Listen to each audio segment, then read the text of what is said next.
കാലവർഷം കനത്തതിനൊപ്പം ഇത്തവണ ശക്തമായ കാറ്റും കൂടിയതോടെ അന്നമനടയിൽ കർഷകർക്കിത് നഷ്ടപ്പെയ്ത്താണ്. തിങ്കളാഴ്ച രാവിലെയും രാത്രിയും ഉണ്ടായ കാറ്റിലാണ് കൂടുതൽ നാശം. നഷ്ടപരിഹാരം ലഭിക്കാൻ കൂടുതൽ സമയമെടുക്കുന്നതിനാൽ പ്രതിഷേധം ശക്തമാണ്.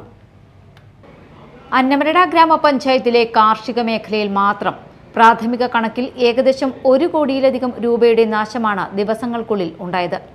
കൂടുതൽ പരിശോധനയ്ക്ക് ശേഷമേ കൃത്യമായ കണക്ക് ലഭിക്കൂ. നിലവിൽ ലഭിച്ച കണക്കുപ്രകാരം 30 ഏക്കർ നെൽകൃഷി വെള്ളത്തിലാണ്. കായകൃഷി നശിച്ചു. 800 കൂറ്റൻ ജാതിമരങ്ങൾ പൂർണ്ണമായും നിലംപൊത്തി. ഇതിനു പുറമെ 150 തെങ്ങ്, കവുങ്ങ്, 1000-ലധികം വാഴ, പ്ലാവ്, മാവ് തുടങ്ങിയവയും നശിച്ചിട്ടുണ്ട്. തിങ്കളാഴ്ച രാവിലെയും രാത്രിയുമുണ്ടായ കാറ്റിലാണ് കൂടുതൽ നാശം.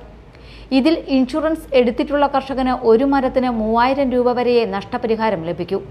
നെല്ലിനും നാമമാത്രമായ ഇൻഷുറൻസ് പരിരക്ഷയാണുള്ളത്. എങ്കിലും വലിയ നഷ്ടത്തിൽ ഈ തുക കർഷകന് ആശ്വാസമാണ്. പക്ഷേ നഷ്ടപരിഹാരം ലഭിക്കാൻ കൂടുതൽ സമയമെടുക്കുന്നതിനാൽ പ്രതിഷേധം ശക്തമാണ്. ഇതുതന്നെയാണ് പലരും വിള ഇൻഷുർ ചെയ്യാൻ മടിക്കുന്നതിനും കാരണം. അന്നമനട പഞ്ചായത്തിലെ മേലടൂർ, വെണ്ണൂർ, വെസ്റ്റ് കുരട്ടി, വാളൂർ, പാലിശ്ശേരി മേഖലകളിലാണ് പ്രധാനമായും കൃഷിനാശം റിപ്പോർട്ട് ചെയ്തിട്ടുള്ളത്. അന്നമനടയ്ക്ക് പുറമെ കാടുകുറ്റി, മാള, പാറക്കടവ് പഞ്ചായത്തുകളിലായി വ്യാപിച്ചു കിടക്കുന്ന കൃഷിക്കാർ കൊടിയ ദുരിതത്തിലാണ്. Media time, Mala.